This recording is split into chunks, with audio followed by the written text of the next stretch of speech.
Let's talk more about this. Andreas Krieg is assistant professor at the Defence Studies Department at King's College in London. He's also author of the book Socio-Political Order and Security in the Arab World. Mr. Krieg, thanks very much for speaking to us.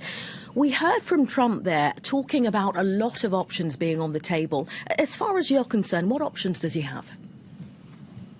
Hello. I mean, we have to start by probably saying that the United States or the West in general is not a major player in Syria at the moment. So there are a lot of parallels here to the situation in 2013 when the Obama administration was very short of going to war over the first chemical or first proven chemical attack.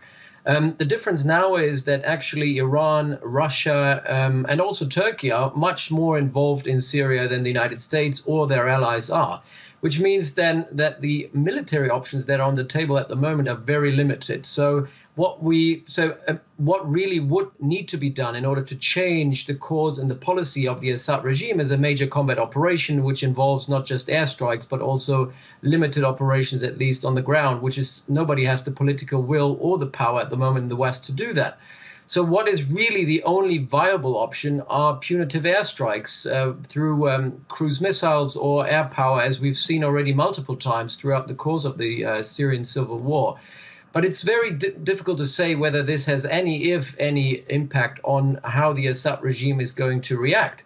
Because for the last couple of years, it has shown that the Assad regime can sustain these kind of limited airstrikes indefinitely, also because it doesn't change the balance of power on the ground, because on the ground, the proxies and surrogates of the Assad regime or the allies of the Assad regime, mostly Iran and Russia, are very deeply embedded. They're very well established and they have a very extensive command and control network. So punitive airstrikes would probably target air bases, they would probably target command and control centers. But even if you destroy them, which would be possible if the United States and other allies, particularly France, would actually go ahead with military airstrikes, it wouldn't have a major impact on the way this war is being conducted. I mean, you touched on Russia there, who are, some might say at the moment in denial mode. They're saying that the US is refusing to face reality. They also say that if the US does retaliate, they're not going to take this lightly.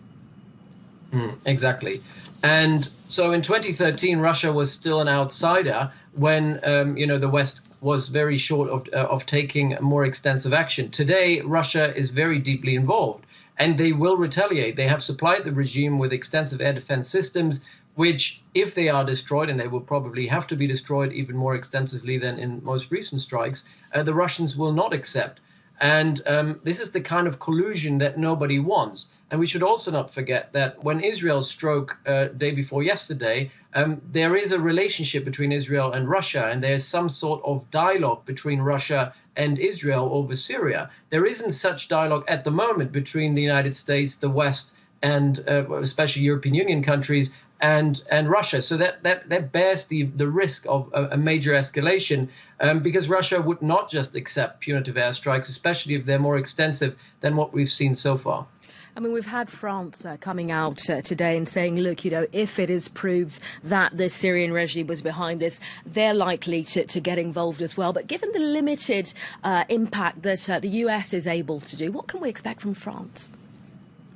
I mean, France, to be honest, could probably do this on its own. I mean, France has shown in the last decade that they are still able to stage and conduct such operations extensively on their own without the support of allies. But probably what France is trying to do now is trying to get the Americans and the British behind such a policy. The problem, though, generally with Syria is that there is no political will for major escalations. Unfortunately, as it looks, the humanitarian catastrophe of the Syrian people is not high enough on the list of priorities, and nobody's willing to burn their fingers over it, because this is what essentially has to be done. You have to take a lot of risk in order to punish Assad appropriately and possibly escalating tensions with Iran and Russia. Nobody's willing to do this to save Syrian civilians. We're only willing to do this when it concerns our extensive or actual vital national interests. And unfortunately, as horrible as it sounds, it doesn't do so. I mean, even for France, it's a humanitarian outrage, but